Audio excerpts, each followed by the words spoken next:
जय हिंद दोस्तों।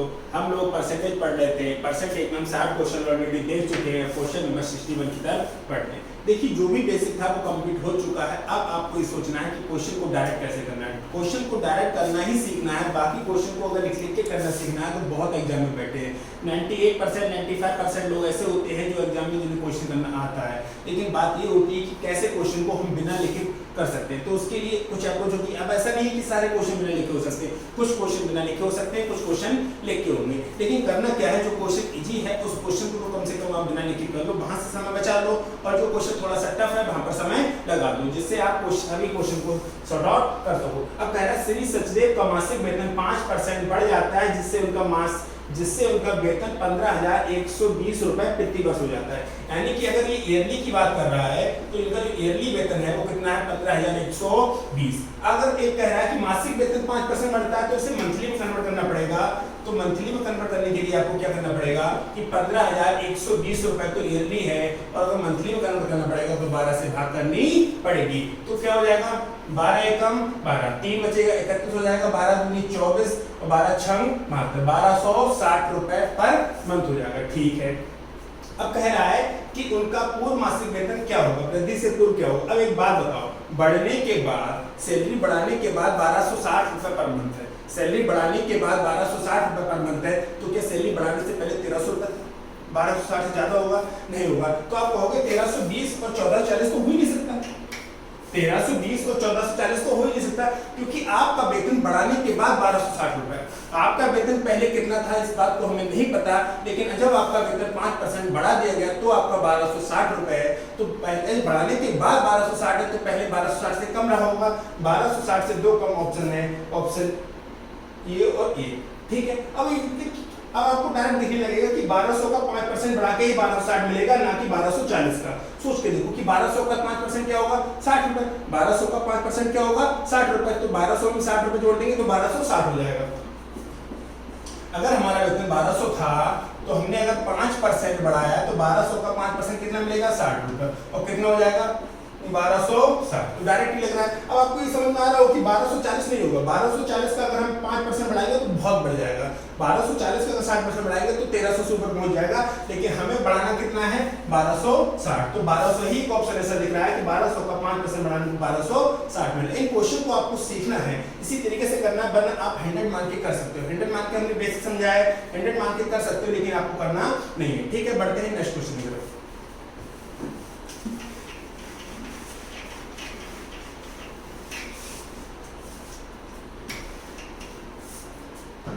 एक गांव में 30% लोग शिक्षित हैं। अब 30% लोग शिक्षित हैं, 30% लोग शिक्षित हैं, तो 70% क्या होंगे, अशिक्षित होंगे। 30% लोग शिक्षित हैं तो 70% कैसे होंगे, अशिक्षित होंगे। ठीक है। यदि गांव की कुल जनसंख्या कितनी है, 6600 रुपए 6600 है, तो उसमें अशिक्षितों की संख्या क्या है, यानी कि अशिक्षित कितने हैं, तो हमें पता अशिक्षित कितने हैं, 70%। अशिक्षित कितने हैं, 70%, क्योंकि 30% शिक्षित है, टोटल तो 100% होता है। तो अशिक्षित कितने हो जाएंगे, अशिक्षित हो जाएंगे तुम्हारे 6600 का कितना परसेंट, 70%। 6600 का कितना परसेंट, 70%। तो आप ये देखो कि एक दो जीरो से एक जीरो कट जाएंगे। अब जीरो एक जीरो, अब 7 6 42, लास्ट में क्या आ रहा है, 20, लास्ट में क्या आ रहा है, 20। और हमें देख रहा है कि ये भी 80 2200 है, ये भी नहीं, ये भी नहीं। तो पूरी कैलकुलेशन मत करो, कम से कम 1 सेकंड तो बचेगा। हम ये नहीं कह रहे कि बहुत सारे सेकंड बच जाएंगे, कम से कम 1 सेकंड तो बचेगा। 1 सेकंड ही इनफ है एग्जाम में, 1 सेकंड का ही खेल है। तो आप ये देखो कि 7 6 42, एक जीरो आया और 7 6 42 2 आया, तो 2 जीरो नहीं मिल रहा है। तो पूरी कैलकुलेशन करने की जरूरत क्या है, अगर पूरी कैलकुलेशन करोगे तो भी आपका आ जाएगा 4620, लेकिन करना नहीं है। हमें 1 सेकंड बचाना है, हर क्वेश्चन से 1 सेकंड बचाना है, जहां पे जितना पॉसिबल हो सकता है समय बचाना ही बचाना है। ठीक है। तो अशिक्षित कितने हैं, 70%, और 6600 का 70% निकाल दिया। बढ़ते हैं नेक्स्ट क्वेश्चन की तरफ।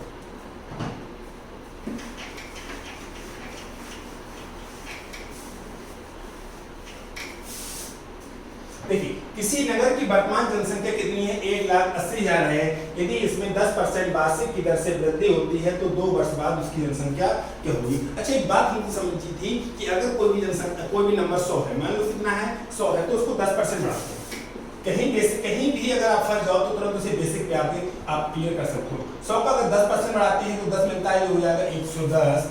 अगर इसे 10% फिर से बढ़ा दिया जाए, अगर इसे 10% फिर से बढ़ा दिया जाए तो 110 का 10% कितना होगा 11। यानी कि अगर कोई भी नंबर है उसको पहले बढ़ाया 10%, तो पहले जितना बढ़ेगा अगली बार उससे थोड़ा सा ज्यादा बढ़ेगा। जैसे अगर हम बात करें जनसंख्या कितनी 1,80,000, 1,80,000, इसको अगर आप 10% बढ़ाते हो तो पहली बार में कितना बढ़ेगा 18,000, पहली बार में कितना बढ़ेगा 18,000, तो दूसरी बार बढ़ेगा 18,000 से थोड़ा ज्यादा, 18,000 से थोड़ा ज्यादा। यानी कि इस बात को क्लियर हो गई आपके दिमाग में, बिना लिखे आप इस चीज को सोचोगे कि जनसंख्या कितनी है 1,80,000। अगर इसका 10% बढ़ाएंगे तो पहली बार में 18,000 बढ़ेगी, तो दूसरी बार में 18,000 से थोड़ा ज्यादा, 18,000 और 18,000 से थोड़ा ज्यादा यानी कि 36,000 से थोड़ा ज्यादा, 36,000 से थोड़ा ज्यादा। तो 1,80,000 में 36,000 जोड़ेंगे तो 2,16,000 से थोड़ा ज्यादा। अब 2,16,000 से ज्यादा, ये 2,16,000 थोड़ी है, ये 2,16,000 से थोड़ा ज्यादा यही है, ये तो 2,27,000 है, ये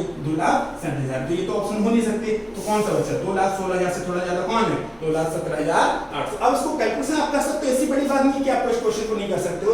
तो 1,80,000 बनाता 18,000 बनाता तो 1,98,000 हो गया, ठीक है। इसे अब 10% फिर से बढ़ाना है, अब इसे 10% फिर से बढ़ाना है तो कितना हो जाएगा 1,98,000 गुणे 10/100, ऐसे हो जाएगा 0 0 0 0, ठीक है। तो 19,800। अब 1,98,000 में 19,800 जोड़ेंगे तो हो जाएगा 2,17,800। ये लिखने के तरीके तो हैं, लिखने के तरीके हैं, लेकिन आपको लिखना नहीं है। डायरेक्ट हमें पता है कि अगर हमें पहले 10% बढ़ाया तो पहली बार में 10 बढ़ेगा तो दूसरी बार में 11, यानी कि पहली बार में जो भी बढ़ेगा अगली बार में थोड़ा सा ज्यादा बढ़ेगा, ठीक है। तो हमने देखा कि 1,80,000 का 10% कितना होगा 18,000, तो पहली साल बढ़ेगा 18,000 तो दूसरी साल बढ़ेगा 18,000 से थोड़ा ज्यादा, यानी कि ओवरऑल हो जाएगा 36,000 से थोड़ा ज्यादा। 1,80,000 में 36,000 से थोड़ा ज्यादा जोड़ेंगे तो 2,17,000 ही समथिंग है और कोई ऑप्शन नहीं है, ठीक है। तो बिना लिखे क्वेश्चन को आप कर सकते हो। बढ़ते हैं नेक्स्ट क्वेश्चन पर।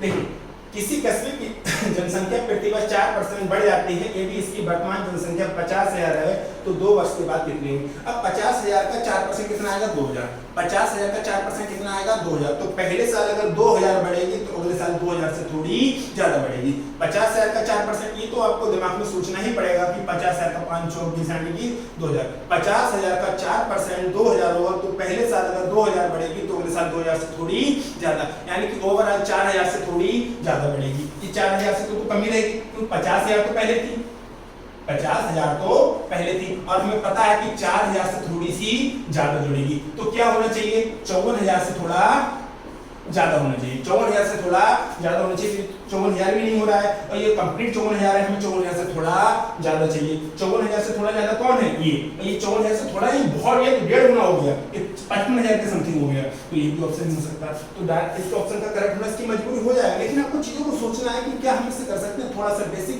है कि आपको दिमाग में कैलकुलेशन करनी पड़ेगी। 50,000 का 4% क्या नहीं निकल सकता, 50,000 का क्या 4% 2,000 नहीं निकल सकता। देखिए इस क्वेश्चन को तो छोड़ दीजिए, आपको दैनिक जीवन में कहीं ना कहीं कैलकुलेशन होनी पड़ जाती है कि 50,000 का 4% या 10% कितना होगा। कैलकुलेशन कोई भी धंधा खोल के बैठ जाओगे, कल को कोई भी किराने की दुकान या कुछ भी खोल के बैठ जाओगे तो कैलकुलेशन आपको परसेंटेज निकालना आना चाहिए, ठीक है। तो आप इसको कर सकते हो। अदरवाइज दूसरा तरीका हमारे पास लिखने वाला तो है नहीं पता तो कितना 50,000, संख्या कितनी थी 50,000, जो पहले साल बढ़ती है 4%, तो 50,000 का 4% 2,000 हो जाएगा।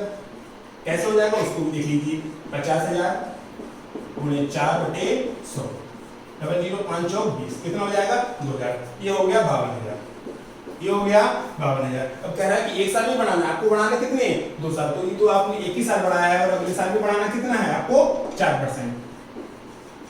52,000 गुणे 4/100, 00 से 00 बढ़ जाएंगे 0, 4 दूनी 8 और 5 चौक 20, 2,080। तो 52,000 में 2,080 जोड़ेंगे तो 54,080। ये लिखने के तरीके हो गए, लेकिन लिखना नहीं। आपको ये बेसिक समझाया था, ये बेसिक इसीलिए समझाया था कि आप उन क्वेश्चन को दिमाग में घुमा पाओ। ये गलियां हैं और गलियां जब घूम जाओगे तो किसी के घर का रास्ता आप बड़ी चीज से बता सकते हो। अगर आपको ये क्लियर ही नहीं होगा, अपने घर का रास्ता नहीं पता है, तो किसी को अगर अपने घर का रास्ता नहीं पता है तो क्या फोन पे आपको बता सकते हो, नहीं बता सकते हो। अगर आपको अपने घर का रास्ता रटा हुआ है तो आप डायरेक्ट बता सकते हो कि ऐसे आना और ऐसे आना है। तो आप माइंड में कब घुमा सकते हो अपने रास्ता कि जब आपको बहुत अच्छे से पता हो और आप अपने घर के रास्ते को से बहुत अच्छे से फेमिलियर हो। ठीक है, बढ़ते हैं नेक्स्ट क्वेश्चन की तरफ।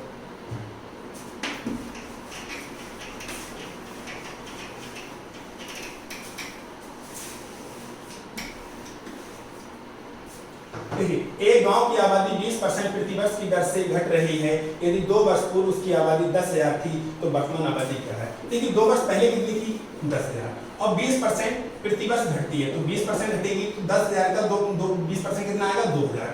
कितनी रह जाएगी ये? 8,000। बेसिक पढ़ चुके हैं बहुत पहले से। ठीक है, अब ये फिर से 20% घटेगी तो 8 गुनी 1600 बढ़ जाएगी। तो कैसे घट जाएगी? 8,000 का 20%, 8,000 का 20%, डबल जीरो से डबल 8 गुनी 1600, तो 1600 घट जाएगी। ये सब्ट्रैक्शन की माइनस की बात कर रहा है, डिक्रीज की बात कर रहा है, तो डिक्रीज मतलब माइनस करना पड़ेगा। तो 8,000 में से अगर 1600 निकाल लेंगे तो कितना बचेगा?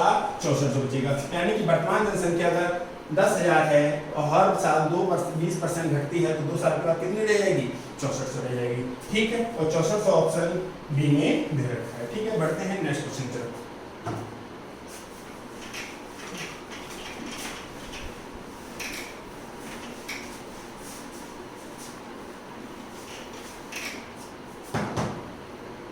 उन्नीस सौ 80 से 1990 तक किसी देश की आबादी 20% बढ़ी।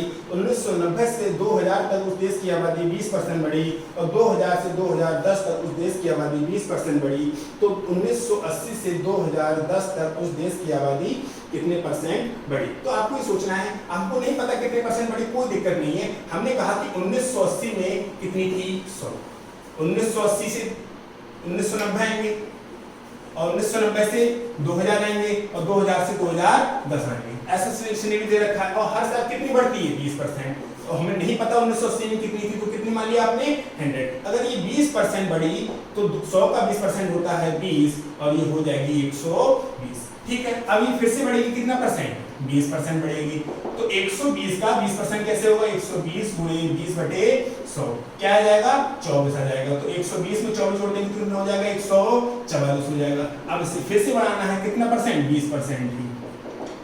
तो 144 गुणे 20/100 एक दूसरी बढ़ जाएगा तो 14 दूनी 28, 288 हो जाएगा। 288 बटे 10 यानी कि 28.8।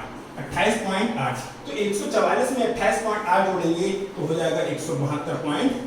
172.8 यानी कि जनसंख्या 1980 से कंपेयर कर रहा है। कह रहा है कि 1980 से 2010 तक उस देश की आबादी कुल कितने प्रतिशत बढ़ी। और हमको ये चीज साफ साफ क्लियर हो रही है कि 1980 में 100 थी और 2010 में 172.8। तो आपको ये चीज क्लियर हो रही है कि 72.8% जनसंख्या बढ़ गई। कितने सालों में? 30 सालों में। आई होप आपको ये चीज क्लियर हो रही होगी। लेकिन लिखने की जरूरत नहीं है कि अगर आप उन चीजों को लिखने बैठ गए तो समझिए बहुत दिक्कत होने वाली है। ठीक है, बढ़ते हैं नेक्स्ट क्वेश्चन की तरफ। ये भी मेंस का क्वेश्चन था। प्री में छोटे छोटे क्वेश्चन आते हैं लेकिन मेंस में थोड़े बड़े क्वेश्चन आते हैं।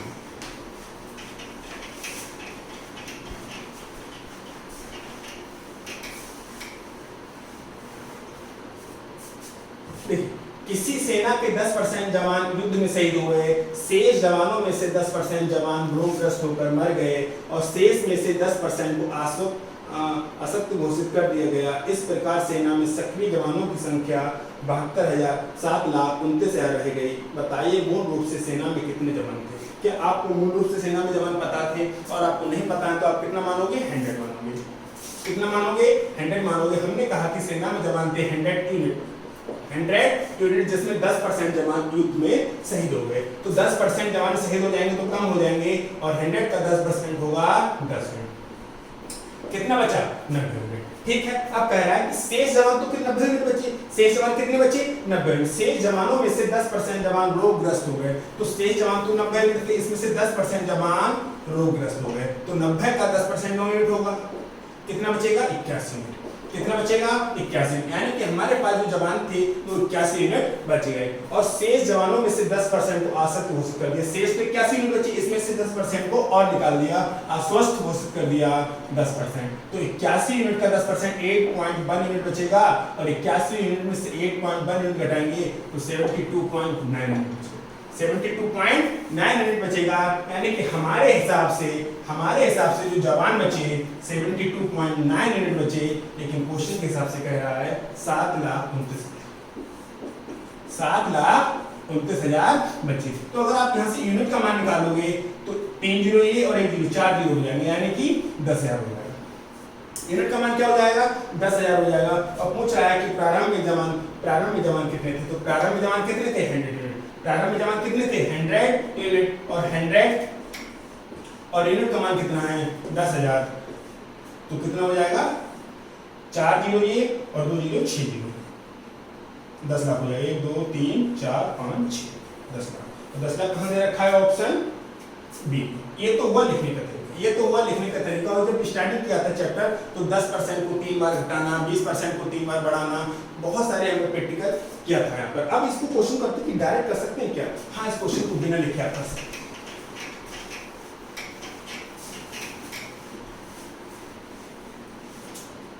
देखिए, इससे पहले जो क्वेश्चन था उसमें आपने देखा था कि एक बार परसेंटेज घटाओ या एक बार परसेंटेज बढ़ाओ, आपको कितने जीरो की आवश्यकता होती है? 2 जीरो की आवश्यकता होती है। एक बार परसेंटेज घटाओ या एक बार परसेंटेज बढ़ाओ, आपको 2 जीरो की आवश्यकता होती है। और ये क्वेश्चन कह रहा है कि 3 बार घटाना है और 3 बार बढ़ाना है। 3 बार घटाना है और 3 बार बढ़ाना है, मतलब 3 बार घटाना है 3 बार, तो 6 जीरो चाहिए। आपको कितने जीरो चाहिए? 6 जीरो चाहिए। आपको 6 जीरो चाहिए, और एक बार में जो नंबर्स घटाना या बढ़ाना परसेंटेज में है वो भी 1 जीरो दे रहा है। तो 3 जीरो यहाँ से मिल जाएंगे, 3 जीरो यहाँ से मिल जाएंगे। हमको चाहिए 6, तो 3 हमारे पास और होने चाहिए, और 3 यहाँ बचे। ये बात बहुत अच्छे से समझो। फिर से समझा रहे हैं कि हमने जैसे मान लो ये नंबर उठा लिया, ठीक है, अब 15 लाख उठा लिया हमने, तो इस चीज को समझो कि इसमें से एक बार में 2 जीरो चले जाएंगे, अगली बार में 2 जीरो चले जाएंगे, फिर यहाँ से लेके आओगे, ठीक है। और ये चीज क्लियर नहीं हो रही तो 72.9 सही है, उसमें कोई दिक्कत होने वाली नहीं है। लेकिन आप इन चीजों को डायरेक्ट कर सकते हो। कैसे कर सकते हो? कि एक बार में परसेंटेज घटाओ या बढ़ाओ, आपको 2 जीरो चाहिए, ठीक है, 2 चाहिए। अब हमें कितने होने चाहिए? हमारे पास 6 जीरो होने चाहिए। हमारे पास कितने जीरो होने चाहिए? 6 जीरो होने चाहिए। और 1 2 3, यहाँ से 3 पर 3 बार परसेंटेज घटाना बढ़ाना, तो 3 जीरो यहाँ से मिल जाएंगे, 3 जीरो वहां से मिल जाएंगे। और अगर ये नंबर है तो कितने जीरो? 1 2 3 4 5 और 3 8। हमें 6 चाहिए, 6 कम है, लेकिन हमारे पास कितने बचे? 2। लेकिन क्वेश्चन कितने बच रहे हैं? 3। तो ये वाला ऑप्शन नहीं हो सकता। जैसे हमारे पास देखिए, अगर ये नंबर रहा होगा, अगर मान लो ये नंबर है, तो 1 2 3 4 5 जीरो इसके पास है, और 3 जीरो हम यहाँ से मिल जाएंगे, 5 और 3 8। हमारे पास जीरो कितने होंगे ओवरऑल? 8, जिसमें से काम में कितने आ गए? 6। काम में कितने आ गए? 6। तो हमारे पास बचे कितने? 2। हमारे पास बचे कितने? 2। लेकिन क्वेश्चन में कितने बच रहे हैं? 3। तो ये भी ऑप्शन नहीं हो सकता। आप इसको देखो, 1 2 3 4 5, हमारे पास जीरो अगर ये नंबर आप उठा रहे हो तो हमारे पास जीरो कितने हैं? 5। हमारे पास जीरो कितने हैं? 5। हमारे पास जीरो 5 है, और 3 जीरो यहाँ से मिल जाएंगे, 5 और 3 8। कितने जीरो होगा हमारे पास? 8। काम में कितने आ गए? 6। बच कितने गए? 2। हमारे हिसाब से कितने बचने चाहिए? 2। लेकिन क्वेश्चन के हिसाब से कितने बच रहे हैं? 3। तो ये ऑप्शन भी नहीं हो सकता। तो डायरेक्ट आप इस ऑप्शन को टिक कर सकते हैं। ये जीरो वाला जो खेल है इसको थोड़ा समय लगेगा समझने में, लेकिन आप समझ गए तो प्री का क्वेश्चन हो। ये देखिए मेंस का क्वेश्चन है, मेंस का क्वेश्चन है 2016 में आया हुआ, ठीक है। बढ़ते हैं नेक्स्ट क्वेश्चन पे।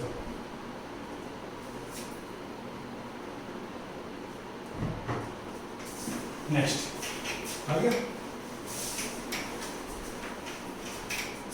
देखिए, एक शहर की जनसंख्या 20,000 है, पहले वर्ष 20% की वृद्धि होती है और दूसरे वर्ष 30% की वृद्धि होती है, तो 2 वर्ष बाद इस शहर की जनसंख्या क्या है? तो देखिए, शहर की जनसंख्या है कितनी? 20,000।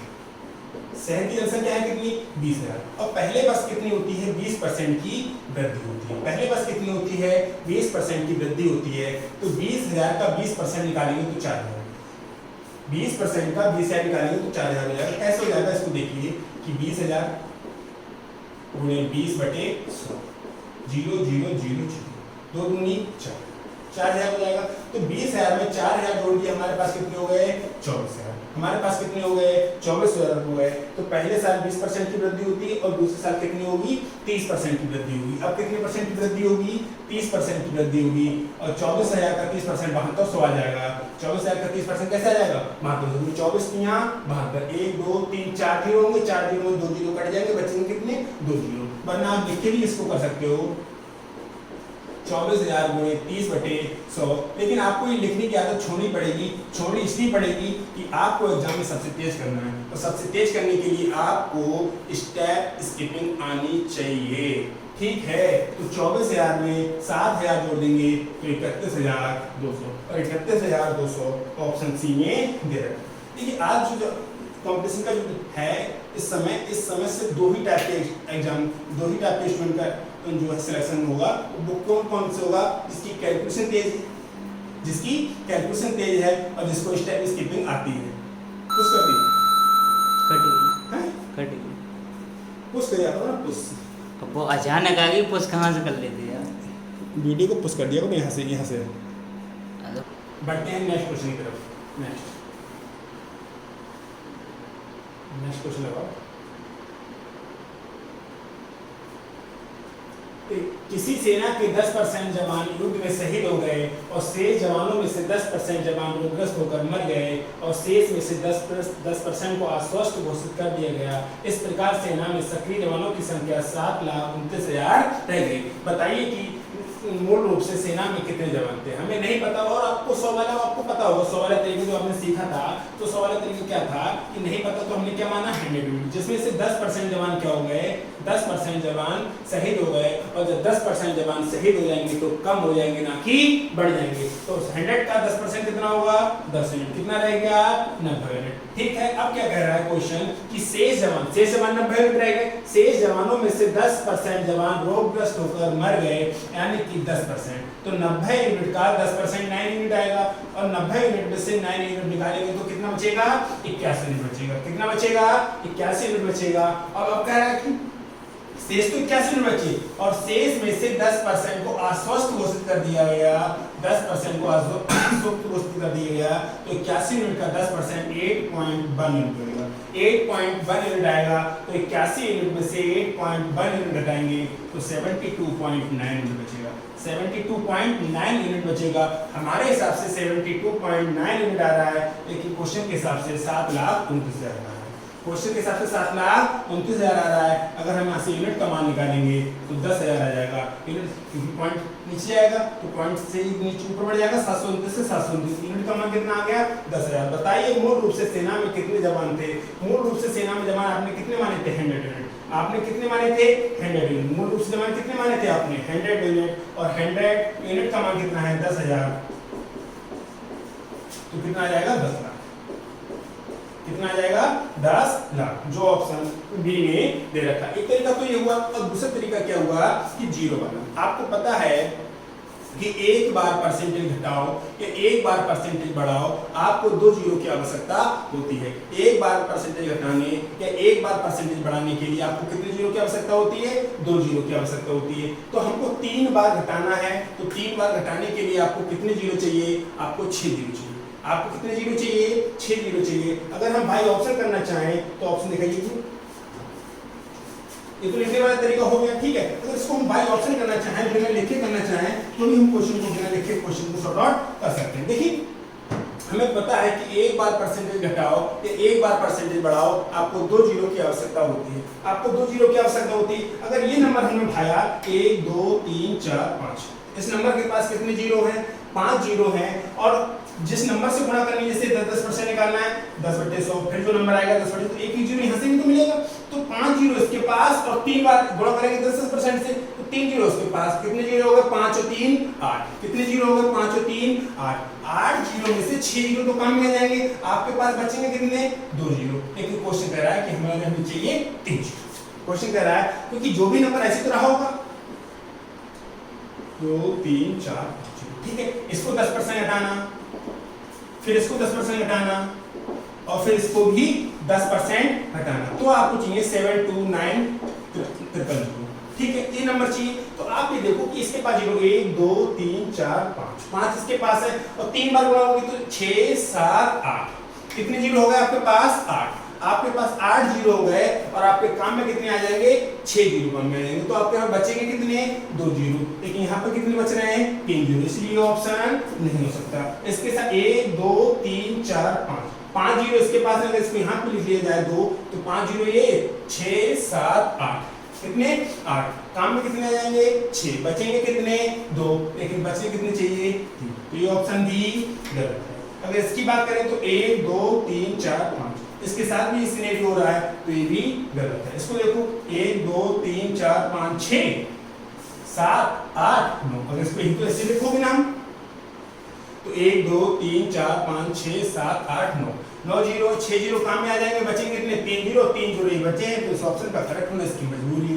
ये भी मेंस का क्वेश्चन आया हुआ है। ठीक है, लिखने वाला तरीका अभी 100 यूनिट वाला था, 100 माइनस 10% माइनस 10% माइनस 10%, ये जब हमने चैप्टर शुरू किया था तो इसको हमने कई बार प्रैक्टिस किया था, इन चीजों को हमने बहुत अच्छे से रट चुके हैं इनको। ठीक है, बढ़ते हैं नेक्स्ट क्वेश्चन की तरफ।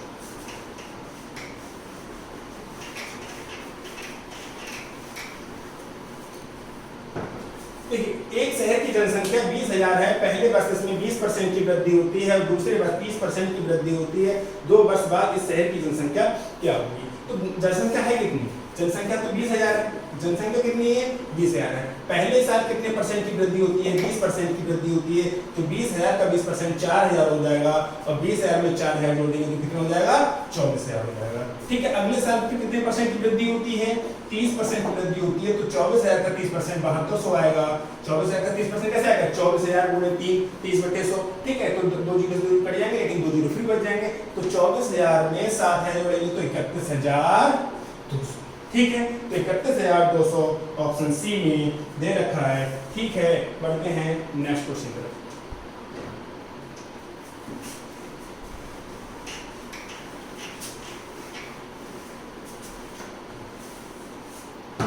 किसी सिनेमा हॉल की सीटों की संख्या में 25% की वृद्धि की गई, प्रत्येक टिकट के मूल्य में भी 10% की वृद्धि कर दी गई। इन परिक्रमों के परिणाम स्वरूप सिनेमा हॉल में प्राप्त होने वाली आय में वृद्धि क्या होगी? देखिए, अगर हमने पहले रेट बढ़ाया, अब रेट बढ़ाया तो मान लो 10% रेट बढ़ा दिया और 10% बिक्री बढ़ गई, तो हमारा 10% पहले फायदा हुआ, अब 10% फिर से फायदा हो जाएगा। अब कह रहा है कि सिनेमा टिकट की जो सीटें थी उसमें 25% की वृद्धि कर दी गई, तो सिनेमा हॉल में कितनी सीटें थी आपको नहीं पता, तो हमने क्या कहा कि जो सिनेमा हॉल में सीटें थी वो 100 थी। कितनी थी 100 थी, तो 25% की वृद्धि कर दी गई, 25% की वृद्धि कर दी गई, तो 100 का 25% होगा 25 और सीटें कितनी हो गई 125।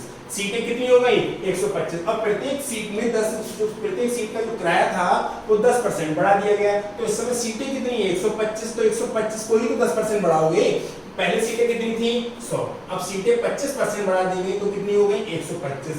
अब क्या हुआ कि जो भी किराया था किराया भी 10% बढ़ा दिया गया, तो हर सीट का 10% बढ़ जाएगा। अब सीटें हैं 125, 125 का कितना बढ़ जाएगा 10%, कितना आ जाएगा 12.5।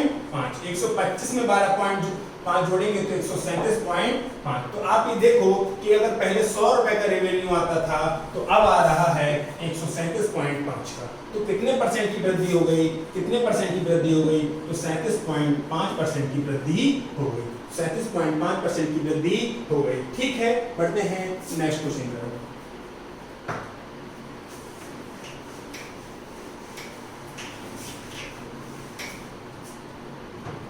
जब एक खिलौना के मूल्य में 20% की वृद्धि हुई तो बेचे गए खिलौना की संख्या 15% कम हो गई। दुकान की कुल बिक्री पर इसका क्या प्रभाव पड़ा? जब एक खिलौने के मूल्य में 20% की वृद्धि, खिलौने का मूल्य क्या पता था नहीं पता था, तो हमने कितना माना 100 माना। ठीक है, जिसमें 20% की वृद्धि हो गई, जिसमें 20% की वृद्धि हो गई तो 100 का 20% होगा 20 और ये कितना हो गया 120। अब बेचे गए खिलौने में 15% कमी, बेचे गए खिलौने तो 120 है, इसमें 15% की कमी हुई। कितने परसेंट की कमी हो गई 15% कमी हो गई, तो 120 गुणे 15/100।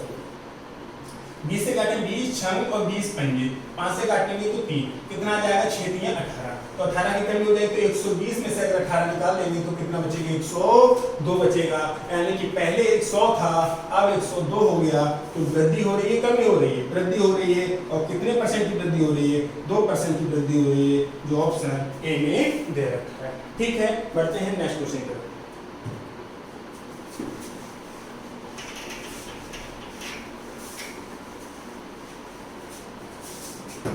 एक कर्मचारी के भत्ते उसके मूल वेतन के 165% है, यदि उस कर्मचारी का समग्र वेतन 11,925 है तो उसका मूल वेतन कितना है? ये कह रहा है कि जो भत्ता था, भत्ता क्या होता है कि आप महंगाई भत्ता, बहुत सारे भत्ते आपने देखे होंगे कि लोग कर्मचारी सरकारी एम्प्लॉय या प्राइवेट एम्प्लॉय होते हैं वो प्रदर्शन करते हैं कि ये हमारा भत्ता बढ़ाओ, ये बढ़ाओ, वो बढ़ाओ। तो भत्ता होता क्या है, अगर हमारा पहले सैलरी 100 थी, अगर पहले हमारी सैलरी 100 थी और वो कह रहे हैं कि 10% महंगाई भत्ता चाहिए, तो 100 का 10% ही तो चाहिए, 100 का 10% चाहिए, यानी कि 10 कितना हो गया, 110। यानी कि पहले वो ये नहीं कह रहे हैं कि पहले 100 मिलते थे अब 90 दो, माइनस की बात नहीं कह रहे हैं, वो ये नहीं कह रहे हैं कि पहले हमें 100 मिलते थे तो 10% महंगाई भत्ता देने के बाद घट जाएंगे, नहीं भैया। महंगाई भत्ता बोलने का मतलब है कि हमको पैसे और चाहिए। कोई प्रदर्शन इसलिए करेगा कि हमारे पैसे काट लो ना, कोई प्रदर्शन इसलिए थोड़ा करेगा कि हमारे पैसे काट लो, हमें पैसे और चाहिए। तो अगर पहले हमारा 100 रुपए था, अब 10% अगर हमें महंगाई भत्ता मिल जाएगा तो हमें कितने रुपए मिलने लगेंगे, 110 रुपए मिलने लगेंगे। ठीक है, अब यहाँ पर 10% की भत्ते की बात नहीं हो रही है, यहाँ पर कह रहा है 165%, यहाँ पर कह रहा है 165%। तो हमें नहीं पता कि हमारा पहली सैलरी कितनी थी, तो हमने कहा कि हमारी पहली सैलरी कितनी थी, 100 यूनिट थी, जिसमें भत्ता कितना चाहिए आपको, 165%। तो 100 यूनिट का 165% कितना आएगा, 165 यूनिट, और 100 यूनिट में 165 यूनिट जोड़ देंगे तो 265 यूनिट। हमारे हिसाब से उसकी सैलरी कितनी हो जानी चाहिए महंगाई भत्ता जोड़ने के बाद। पहले अगर 100 यूनिट सैलरी थी, उसमें 165% भत्ता जुड़ गया तो उसकी सैलरी कितनी हो जानी चाहिए, 265 यूनिट। 265 यूनिट हमारे हिसाब से हो जानी चाहिए, लेकिन क्वेश्चन कह रहा है 11,925। तो अगर हम यूनिट का मान निकालेंगे तो यूनिट का मान अगर हम यहाँ निकालें तो यूनिट का मान आ जाएगा 11,925 बटे 265 बटे 265। 5 से काट लो, 5 25, 5 एकम 5, 5 25, 5 25 हो जाएगा, बचेगा 1, 15 हो जाएगा, 5 3 15 हो जाएगा। ठीक है, 5 से काटो, 5 दूनी 10, 19 हो जाएगा, 5 चौक 20, 42 हो जाएगा, 5 अट्ठे 40 और 5 25 हो जाएगा। अब 53 से काटना है हमको, तो 53 का पहाड़ डायरेक्ट आना चाहिए आपको। अब 53 का पहाड़ डायरेक्ट आना चाहिए तो आप एक चीज को देखो कि या तो आप इसकी कैलकुलेशन करो, यहाँ से बैठ के ये करने लगो, और दूसरा तरीका इतनी भी करने की जरूरत नहीं है। फिलहाल आपको अगर यूनिट का मान निकालना है तो इतनी भी करने की जरूरत नहीं है। आप ऐसे और देखो दूसरा तरीका, 11,925 बटे 265 बटे 265। अगर ये 26 इसको समथिंग करके देखो क्वेश्चन को, ये 12,120 मान लो, इसको 26 मान लो, समथिंग। कैलकुलेशन को अगर आसान करना है तो करना पड़ेगा, वरना आप 5 से काटो फिर 53 से काटो, काटते रहो। अगर आपने ये देखा कि अगर 26 पंजे कर रहा हूं तो 130 जा रहा है, यानी कि 5 से ऊपर तो गया नहीं, तो ये दो ऑप्शन है। यूनिट का मान तो निकालना है कि ये 5 बार में जा सकता है, नीचे 26 है ना, समथिंग कर लिया, ऊपर 120 मान लिया, इसको ऊपर कितना मान लिया, 120 मान लिया। तो अगर 26 पंजे कटेगा क्या, 26 पंजे तो 130 होता है, यानी कि 5 तो 5 बार में तो जाएगा नहीं, 5 बार नहीं जाएगा तो 5 से ज्यादा में नहीं जाएगा। तो 26 चौका करके देखो, अगर मैं 26 चौका करके देख रहा हूँ तो 26 चौके 104 होते हैं, 26 चौके 104 होते हैं। देखिए ये नंबर 104 से ज्यादा है तो 4 भी नहीं हो सकता, ये भी नहीं हो सकता, तो इस ऑप्शन का करेक्ट होने की मजबूरी है। अदरवाइज आप क्या कर सकते हैं, इनको छोटे छोटे नंबर से 5 से काटो, फिर उनके कटने के बाद जो भी नंबर आएगा, मान लो 45 आ गया, 45 ही आएगा, तो 45 दे रखा है, तो इनका मान 45 आ गया, तो आपको कंप्लीट मान नंबर निकालो। कंप्लीट नंबर क्या था आपका, 100 यूनिट। उससे पूछा है ना आपका कि उसका मूल वेतन कितना होगा, तो मूल वेतन तो आपने 100 यूनिट माना, मूल वेतन कितना माना है आपने, 100 यूनिट माना है, तो 100 और यूनिट का मान कितना है, 45, तो कितना आ जाएगा 45। सो ये लिखने के तरीके होंगे, कुछ लिखने के तरीके होगा। कभी भी पेपर में कंप्लीट कैलकुलेशन नहीं की जाती है। क्या किया जाता है, क्वेश्चन को डायरेक्ट लगाया जाता है दिमाग से सोच के कि ये 26 पंजे, यानी कि इन चीजों को अभी से सोचना पड़ेगा, तभी आप एग्जाम में करोगे। आप ये सोचो कि अभी मैं कंप्लीट कर लेता हूं और एग्जाम में बैठ के करूंगा तो मैं सॉल्व कर लूंगा, तो नहीं होगा। सॉल्व तभी होगा जब पहले से आप अपनी आदत बना चुके होंगे। तो 26 पंजे 130, यानी कि 5 बार तो जा नहीं रहा, क्योंकि ये नंबर तो 120 के समथिंग है ना, 26 के समथिंग है, 5 बार तो जा नहीं रहा, तो 5 से कम जाएगा, तो 5 नहीं जाएगा, तो ये वाला भी नहीं जाएगा, 5500 भी नहीं होगा। ठीक है, और 26 चौके 104 होते हैं, तो ये भी नहीं जाएगा, तो इस ऑप्शन का करेक्ट होने की मजबूरी है। अदरवाइज आपको एक बार फिर से यहाँ पर कैलकुलेशन करके लिखा दे रहा हूँ, यूनिट का मान 11,925 बटे 265। 5 से काटेंगे, 55 25 और 5 3 15 और 5 दूनी 10, 1 हो जाएगा, 19 हो जाएगा, 5 24 5 अट्ठे 40, तो बजाय 55 25 और 53 काटेंगे तो कितना आ जाएगा, 45 आ जाएगा। यूनिट का मान 45 आ गया, तो 100 यूनिट का मान आप ऐसे निकाल सकते हो। लेकिन प्लीज आप इस चीज को सोचो कि इन क्वेश्चन को डायरेक्ट करने की कोशिश करो, मत करो पूरी कैलकुलेशन। जितने समय में पूरी कैलकुलेशन करोगे, इससे 1/4 समय में आपका आंसर आ सकता है डायरेक्ट, क्योंकि आपके साथ ऑप्शन दे रखे हैं। जब ऑप्शन दे रखे हैं तो क्यों ना ऑप्शन का सहारा लिया जाए। बढ़ते हैं नेक्स्ट क्वेश्चन पर।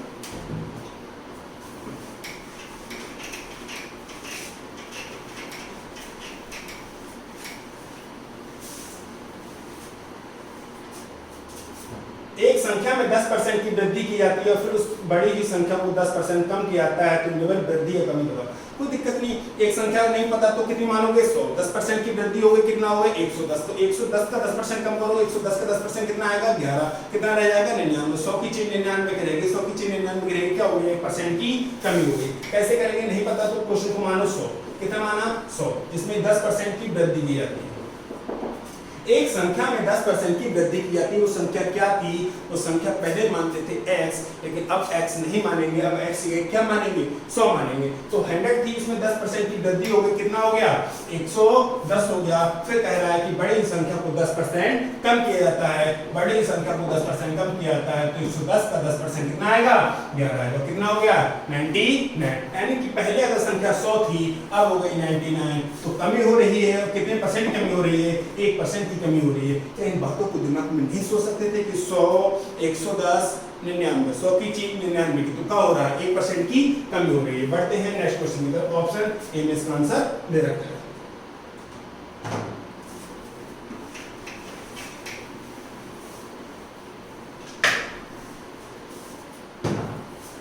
यदि एक घन की प्रत्येक भुजा को 10% बढ़ा दिया जाए और घन का आयतन कितना प्रतिशत बढ़ जाएगा, तो आप ये चीज को सोचो बहुत अच्छे से। घन में क्या होता है, लंबाई भी चौड़ाई भी ऊंचाई भी तीनों चीजें कैसी होती हैं सेम। घन में क्या होता है, लंबाई चौड़ाई ऊंचाई तीनों चीजें कैसी होती हैं सेम होती हैं। तो लंबाई भी 10% बढ़ेगी, चौड़ाई भी 10% बढ़ेगी, ऊंचाई भी 10% बढ़ेगी। तो उसका आयतन कितना था हमें नहीं पता, तो उसका आयतन हमने माना 100।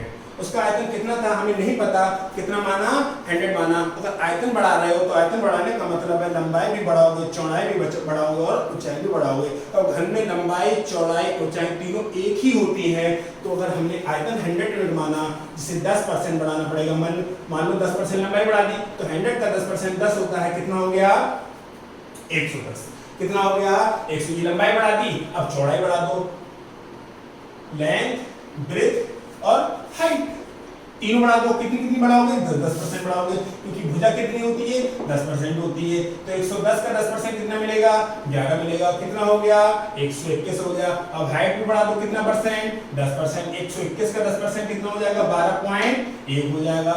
तो 121 में 12.1 जोड़ देंगे तो कितना हो जाएगा 133.1 हो जाएगा। तो आप ये सोचो कि पहले आयतन कितना था 100, पहले आयतन कितना था 100 और अब कितना हो गया 133.1, 133.1। तो आप इस चीज को समझ रहे हो कि 33.1% की क्या हो रही है वृद्धि।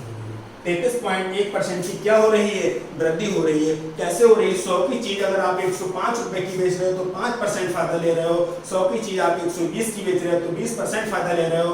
100 की चीज 140 की बेच रहे हो तो 140% फायदा ले रहे हो। और 100 की चीज 160 की बेच रहे हो तो आप 60% फायदा ले रहे हो। तो 100 की चीज आप 133.1 की हो रही है तो 33.1% की वृद्धि हो रही है। ठीक है, बढ़ते हैं नेक्स्ट क्वेश्चन की तरफ।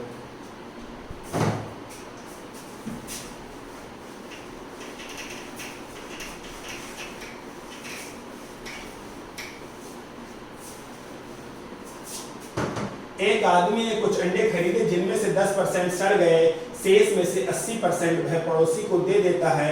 अब उसके पास 36 अंडे बच गए तो उसने कितने अंडे खरीदे थे। क्या आपको इस बात पता है कि उसने कितने अंडे खरीदे थे? नहीं पता है तो आप 100 मान के कर सकते हो क्वेश्चन को, लेकिन अब 100 मानने की जरूरत नहीं, आप क्वेश्चन को ऑप्शन से ही उठा सकते हो। एक बात बताओ, अगर उसके पास एक आदमी ने कुछ अंडे खरीदे जिसमें से 10% सड़ गए, तो मान लो, चलो अभी मैं दो तरीके से क्वेश्चन करके दिखा रहा हूँ कि हमने माना उसके पास कितने अंडे थे 100 यूनिट। कितने अंडे थे 100 यूनिट थे, जिसमें से 10% सड़ गए। अब एक बात बताइए, अंडे अगर सड़ जाएंगे तो बढ़ेंगे कि घटेंगे? आपके पास जो भी अंडे हैं उसमें से 10% सड़ गए तो अंडे आपके पास बढ़ जाएंगे कि घट जाएंगे? भैया आपको सीधी सी बात है कि घट जाएंगे। और कितने घट जाएंगे 10%, तो 100 यूनिट का 10% होगा 10 यूनिट, कितने बचे 90। आपके पास अंडे कितने बचे 90 यूनिट। अब कह रहा है कि शेष में से 80% पड़ोसी को दे, तो शेष तो 90 है ना, शेष तो थोड़ा ना है, शेष कितना है 90। 90 में से 80% किसको दे देता है पड़ोसी को देता है। तो 90 यूनिट का 9 72 कितना हो जाएगा 72 यूनिट हो जाएगा। कैसे हो जाएगा 90 यूनिट इंटू 80/100, ठीक है 9 72 यूनिट हो जाएगा। अब 90 यूनिट में से 72 यूनिट किसी और को दे दिया तो उसके पास कितना बचा 18। इसके पास कितने अंडे बचे? 18 यूनिट। इसके हमारे अनुसार इसके पास 18 यूनिट अंडे बचने चाहिए, लेकिन ये कह रहा है कि हमारे पास बचे कितने? 36 अंडे। कितने बचे हैं? 36 अंडे। तो यूनिट का मान क्या आ जाएगा? 2। यूनिट का मान क्या आ जाएगा? 2। अब कह रहा है कि उसने कितने अंडे खरीदे थे, तो हमारे हिसाब से उसने कितने अंडे खरीदे थे? 100 यूनिट खरीदे थे। तो 100 और यूनिट का मान 2, तो कितना हो जाएगा? 200। कितना हो जाएगा? 200, जो ऑप्शन बी में दे रखा है। अब बात करते हैं कि इसको क्या हम लिख के कर सकते थे? कर लिया। क्या बिना लिखे कर सकते थे? सोच के देखते हैं। अब अंडे जो भी होंगे ऑप्शन सी के होंगे। चलो पहला अंडे उठाते हैं 40, ठीक है। अगर उसके पास, इसको हटाएं, अगर उसके पास 40 अंडे थे, कितने थे? 40 अंडे। सोच के देखिए, तो 10% अगर कम, 10% सड़ गए तो 40 का 10% 4, अरे भैया 36 ही रह गए। अंडे बचे कितने? 36। लेकिन अभी भी कह रहा है कि 80% देने के बाद, 80% देने के बाद बचने चाहिए 36। तो 36 में से अगर 80% हटाओगे तो 36 बचेगा? नहीं बचेगा ना, ठीक है। तो ये ऑप्शन भी नहीं हो सकता। अब 100 वाला चेक करके देखो, 100 वाला चेक करके देखो, 100 वाला चेक करके देखो। अगर आपने 100 कहा, अंडे कौन सा वाला ऑप्शन उठाया? बी वाला उठाया। तो आपने कहा कि 10% कम कर दिया, बचे भाई साहब 10। कितने अंडे बचे? 90। और 90 में से अगर 80% निकाल दोगे तो 72 बचेगा। बचेगा कितना? 18। लेकिन अंडे कितने हैं? 36, यानी कि डबल। तो डबल कौन सा ऑप्शन है? 18 यार। 72 का तो आप 10% ही नहीं हटा सकते। अगर आपने ऑप्शन उठाया 72, तो 72 का तो आप 10% ही नहीं घटा सकते, क्योंकि अगर आपने 72 का 10% निकाला तो अंडा आ जाएगा डेसिमल में। अंडा आ जाएगा डेसिमल में, और अंडा डेसिमल में आ गया तो तकलीफ हो जाएगी कि दुकान पे कभी 3.5 अंडा देते, 3.5 में 10 रुपए के, 10 रुपए की चीनी तो दे सकते हो, लेकिन कहाँ कभी मान लो 6 रुपए का अंडा है तो कह दो कि 10 रुपए के अंडे दे दे, नहीं देगा। अंडे 10 रुपए के नहीं मिलेंगे, वो कंप्लीट क्वांटिटी में मिलेगा, तो 72 में 10% नहीं घटेगा। ठीक है, बढ़ते हैं नेक्स्ट क्वेश्चन पर।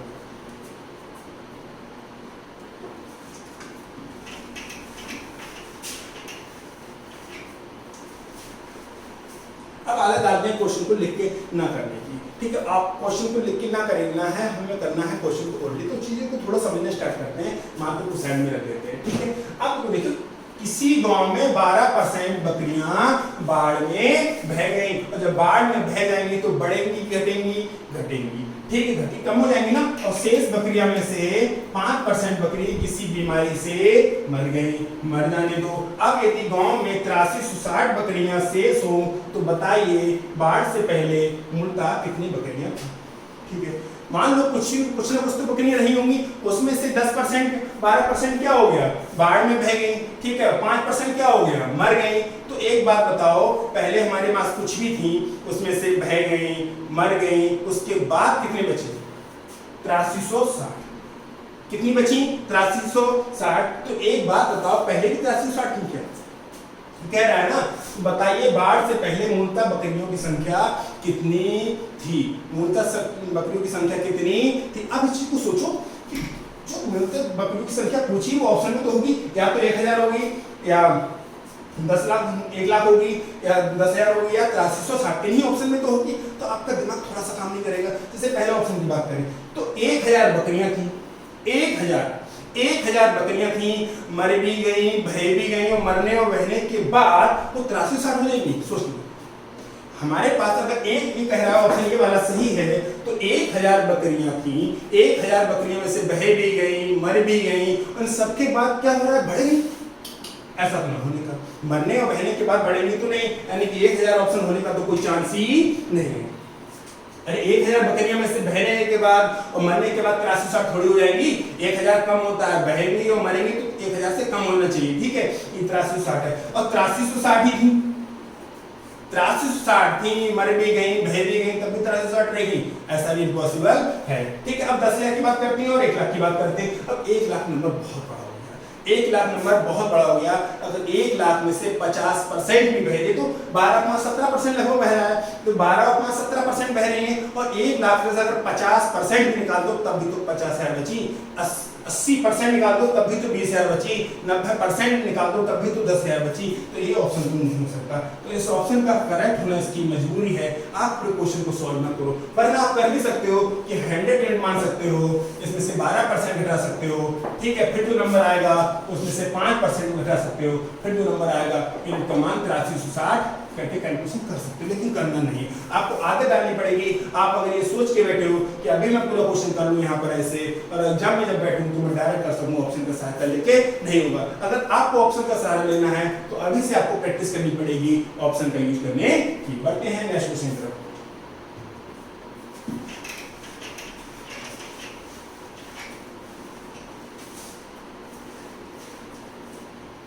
देखिए 8,000 कामगारों के साथ शुरू करने वाली कंपनी में पहले, दूसरे और तीसरे वर्ष के अंत में कामगारों की संख्या क्रमशः 5%, 10% और 20% बढ़ा दी जाती है। चौथे वर्ष में कामगारों की संख्या कितनी थी? हमें नहीं पता कितनी थी, हमें पता है कि हमारी प्रारंभ में कितनी थी, 8,000 थी। पहले साल कितना बढ़ाया? 5%, तो 8,000 का 5% कितना हो जाएगा? 400 हो जाएगा। कैसे हो जाएगा आपको भी पता है, लेकिन फिर भी लिख के करते हैं। 8,000 5 बटे 100, 00 8 पंजे 40, कितना हो जाएगा? 400। तो 400 और बढ़ जाएगी, तो 8,000 में 400 जोड़ देंगे तो कितना हो गया? 8400 हो गया। कितना हो गया? 8400 हो गया। लेकिन अगली बार पहले साल 5% और दूसरे साल 10% बढ़ता है, तो इसका कितना बढ़ाएंगे? 10% बढ़ाएंगे, तो 8400 का 10% कितना हो जाएगा? 840। तो 8400 में 840 जोड़ेंगे तो हो जाएगा 9240। 9240 अभी कह रहा है कि 2 साल की बात है, अभी तीसरे साल और बढ़ाना है। अब कितना बढ़ाना है? 20%। अब कितना बढ़ाना है? 20%। तो 9240 का 20 बटे 100, 0 0 0 0, 2 चौक 8, 2 दूनी 4, 2 ने 18, ठीक है, 2 चौक 8, 2 दूनी 4, 2 ने 18। तो 9200 में 1848 जोड़ेंगे तो 9200 और 1800 110 हो जाएगा। 92 18 110 हो जाएगा, और 40 48 88 हो जाएगा, तो 11,088 हो जाएगा। और 11,088 ऑप्शन बी में दे रखा है।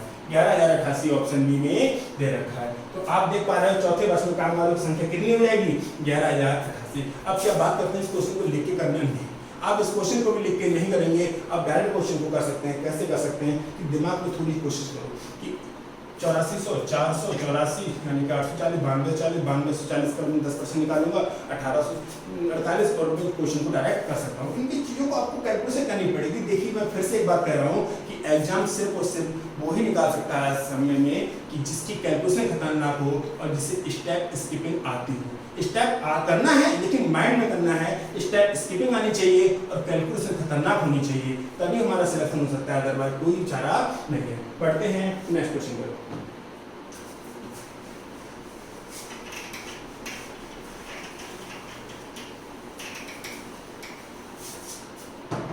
एक टोकरी में 300 आम हैं, 75 आम कुछ छात्रों में वितरित कर दिए गए, टोकरी में शेष आमों का प्रतिशत ज्ञात करो। एक बात बताओ, टोकरी में आम कितने थे? 300। टोकरी में आम कितने थे? 300। 75 आम कुछ छात्रों में वितरित कर दिए गए, तो बचे कितने? 225। अरे 300 थे, 75 बांट दिए, बचे कितने? 225। अब हमें पूछा है कि टोकरी में शेष आमों का प्रतिशत पूछा है, ठीक है।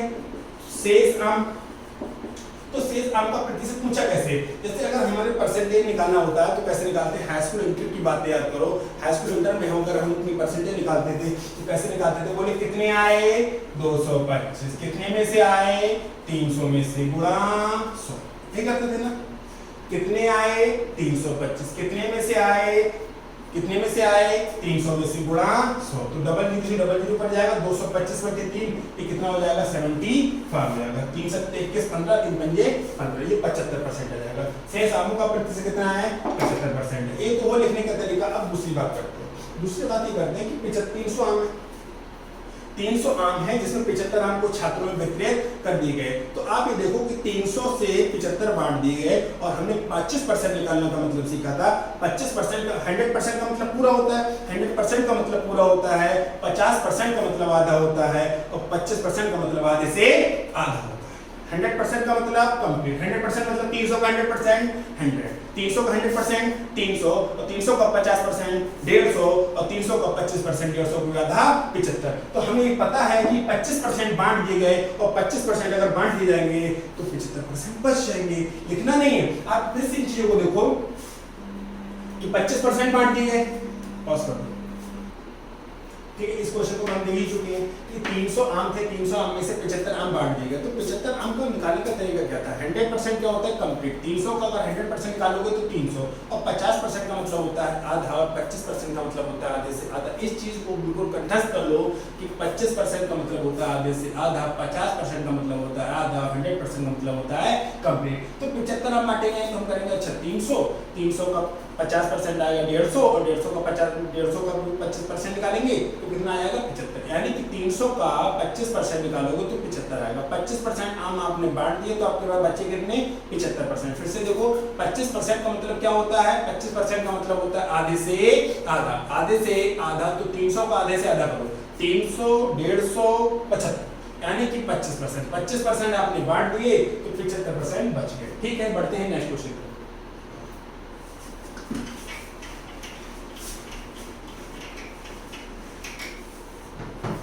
एक वस्तु का मूल्य पहले 20% घटाकर 30% बढ़ा दिया जाता है, परिणाम स्वरूप यदि उसका मूल्य 416 रुपए हो तो उस वस्तु का मूल्य कितना होगा? अच्छा, इन क्वेश्चन को आप ध्यान कर सकते हो कि या तो वस्तु का मूल्य 350 होगा, या तो 405 होगा, या तो 450 होगा, या 400 होगा। तो ऑप्शन का जो यूज करना है, ऑप्शन का सहारा लेना है, तो ऑप्शन का सहारा लेने का मतलब है कि जब भी ऑप्शन उठाना है तो दो बातें सोचनी है। नंबर एक, ऑप्शन उठाना है मिडिल का, ऑप्शन उठाना है मिडिल का। जैसे यहाँ की बात करें तो 400 और 405 दोनों मिडिल में है, 400 और 405 दोनों मिडिल में हैं। या तो आप 400 चेक करो या 405 चेक करो। अगर आपने 400 चेक किया और 400 आपका सही ऑप्शन नहीं आ रहा है तो 400 जैसे आपने चेक किया और आपको यहाँ तक जाना था, आपको कहाँ तक जाना था? यहाँ तक। आपने 400 चेक किया और आप यहाँ तक पहुँच पाए, आप यहाँ तक पहुँच पाए। आपको जाना कहाँ तक था? यहाँ तक। और आपने बीच वाला ऑप्शन उठाया 400, तो आप कहाँ तक पहुँच पाए? यहाँ तक। जब 400 से यहाँ तक पहुँच पाए हो तो 350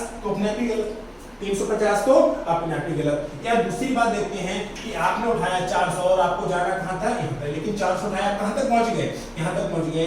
तो जब 400 से यहाँ पहुँच रहे हो तो 405 से और ऊपर पहुँचोगे और 450 से और ऊपर पहुँचोगे, यानी कि तीनों ऑप्शन गलत हो जाएंगे। तो इस ऑप्शन का करेक्ट होना इसकी मजबूरी हो जाएगा। अब इनको एक ही बात को सोचनी है कि ऑप्शन जो भी उठाना है वो मिडिल का उठाना है, ऑप्शन जो भी उठाना है वो मिडिल का उठाना है। और दूसरी बात, जैसे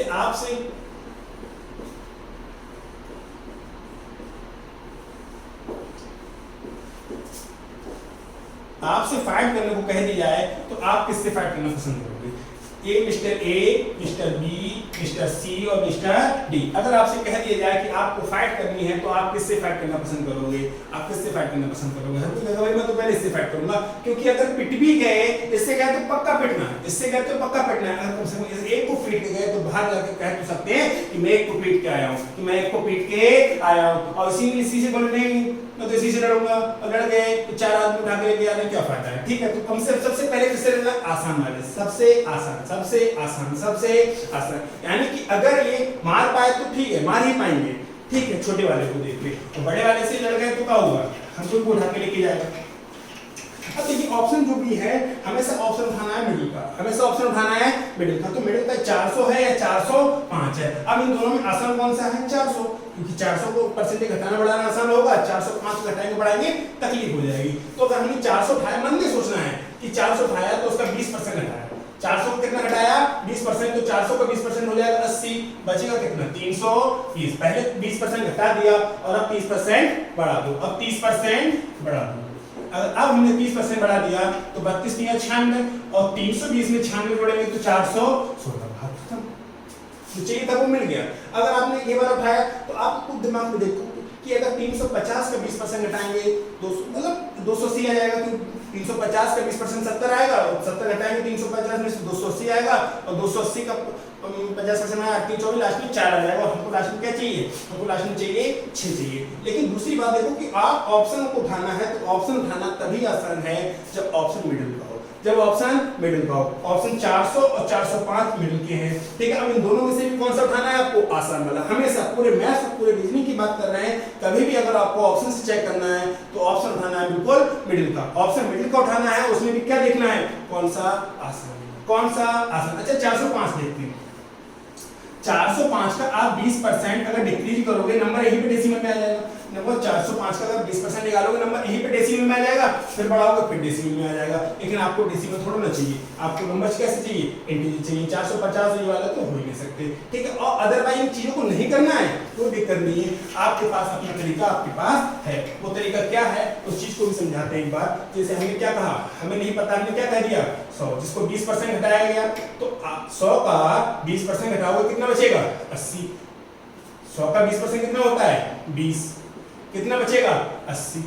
100 यूनिट मान लो, कितना बचेगा, 80 यूनिट। अब कह रहा है घटी हुई संख्या को 30% बढ़ाया जाता है, तो इसको कितना बढ़ाओगे आप, 30%।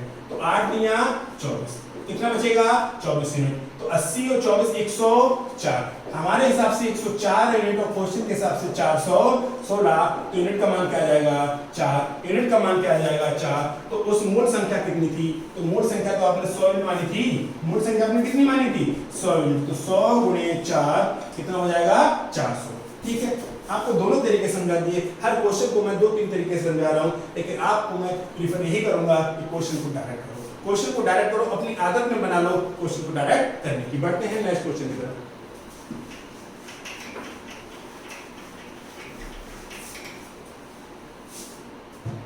किसी आदमी को वर्ष 2008 में 8,80,000 रुपए वार्षिक वेतन के रूप में प्राप्त हुए।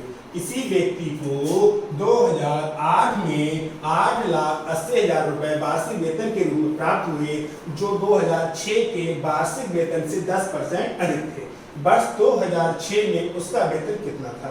तो अच्छा एक बात सोचिए, आपको दिमाग तुरंत सोचना आएगा कि 2006 में कुछ ना कुछ तो रहा होगा, कुछ ना कुछ तो रहा होगा जिसको 10% बढ़ा है, जिसको 10% बढ़ा के 2008 में 8,80,000 हो गए, 8,80,000 हो गए। तो ऐसा नंबर कौन सा होगा कि आप नहीं सोच पा रहे हो, क्या आप नहीं सोच पा रहे हो कि यहाँ पर ऐसा नंबर कौन सा होगा, 48 ये होगा, नहीं होगा, ये होगा, ये होगा, ये होगा, वही 8 लाख ही होगा, क्योंकि 8 लाख का 10% 80,000, 8 लाख का 10% क्या होगा, 80,000 होगा, और 80,000 जोड़ेंगे तो 8,80,000 हो जाएगा। अब ये देखो 84 भी नहीं होगा। अब सोच के देखो क्वेश्चन को कि क्या आप डायरेक्ट कर पा रहे हो, नहीं कर पा रहे हो। अब जीरो वाले तरीके देखते हैं कि 0 1 2 3 4, एक बार परसेंटेज घटाने, एक बार परसेंटेज बढ़ाने के लिए कितने जीरो चाहिए होते हैं, 2 जीरो चाहिए होते हैं, ठीक है। और हमारे पास 1 2 3 4 कितने हो गए, 5, 2 कम हो गए, 3 बचेंगे, लेकिन इसके पास में 4 तो ये ऑप्शन नहीं हो सकता। इसकी बात करें 1 2 3 4 5 जीरो है, एक नहीं हो जाएगा, 6 जीरो हो जाएगा। लेकिन 4 लाख का 10% निकालोगे तो 40,000 ही तो आएगा, 4 लाख का 10% निकालोगे तो 40,000 ही तो आएगा, और 40,000 आएगा तो दिक्कत हो जाएगी आपको। ये क्वेश्चन आप नहीं कर सकते हो।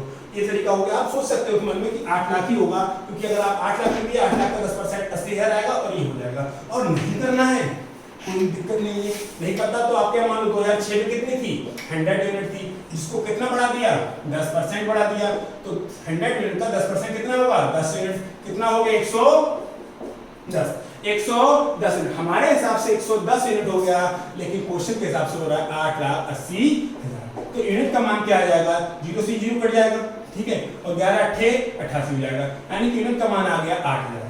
यूनिट का मान क्या आ गया, 8,000। अब यूनिट का मान 8,000 आ गया, और हमसे पूछा है कि 2006 में वेतन कितना था, तो 2006 में तो कितना वेतन था, 100 यूनिट। 2006 में कितना था, 100 यूनिट। तो 100 की गुणा 8,000 से आप करोगे तो आपको मिल जाएगा 8 लाख, ठीक है। दोनों तरीके आपको समझा दिए, लेकिन आप क्वेश्चन को सोचो कि दिमाग में कैसे कर सकते हैं, और कर सकते हो, कोई बड़ी बात नहीं है, आदत बनानी ही बनानी पड़ेगी, इसके अलावा कोई भी चारा नहीं। बढ़ते हैं नेक्स्ट क्वेश्चन पर। 83 पहुंच गए, 80 लगाना है, 80 लगाना है।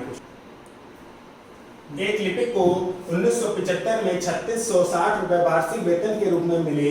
यह वेतन 1974 के तुलना में 20% अधिक था, तो तदनुसार 1974 में उसका वेतन कितना था। ये पूछा है। तो आप ये सोच के देखो कि 1974 में कुछ ना कुछ वेतन रहा होगा, कुछ ना कुछ वेतन रहा होगा, जिसको कितना बढ़ाया है, 20% बढ़ाया है, और 1975 में वेतन हो गया 3660। 1975 में कितना हो गया, 3660। तो आप देखो अगर आपने 3005 निकाला तो 3005 का 20% निकाल के 3660 तो ना होने का, क्योंकि अगर पहले ऑप्शन सबसे आसान कौन सा है, 3000 का अगर 20% निकालोगे, 3000 का अगर 20% निकालोगे तो 600 आ जाएगा। 3000 का 20% कितना आ जाएगा, 600 आ जाएगा, और 600 जोड़ेंगे तो 3600 पहुंचेगा ना, लेकिन हमें पहुंचाना कहाँ, 3660। 3660 तो 3000 से थोड़ा ज्यादा होना चाहिए, लेकिन 3005 नहीं हो सकता। 3005 क्यों नहीं हो सकता, 3005 का अगर परसेंटेज निकालोगे तो 3660 नहीं मिल रहा है, क्योंकि 5 का 20 का 5% निकालोगे तो 1 मिलेगा, तो 3601 मिलेगा, 3606 मिलेगा, 3606 मिलेगा, 3606 नहीं चाहिए, 3660 चाहिए, तो कौन सा ऑप्शन हो जाएगा, 3050 हो जाएगा। कैसे हो जाएगा, देखिए दूसरा तरीका, पहले 100 यूनिट माना, देखो कि 100 यूनिट माना हमने, और 100 यूनिट माना जिसको 20% बढ़ाया, तो 100 यूनिट का 20% होगा 20 यूनिट, और कितना होगा, 120 यूनिट। हमारे हिसाब से 120 यूनिट हो गया, लेकिन क्वेश्चन के हिसाब से 3660 हो गया। अगर हम यूनिट का मान निकालेंगे तो 3660 बटे 120 हो जाएगा, 0 से 0 कट जाएगा। ठीक है, अब 4 से काटो यार, 6 से काट लो, 6 दूनी 12 और 6 छम 36 और 6 कम 6, 61 बटे 2, 61 बटे 2 का मतलब 61 बटे 2 ही रहने दो। ठीक है, यूनिट का मान क्या आ गया, 61 बटे 2। तो कह रहा है कि 1974 में उसका वेतन कितना था, तो 1974 में उसका वेतन था, 1974 में उसका वेतन था 100 यूनिट। तो 100 और यूनिट का मान क्या है, 61 बटे 2, 2 से काटेंगे तो 50, तो कितना आ जाएगा, 3050।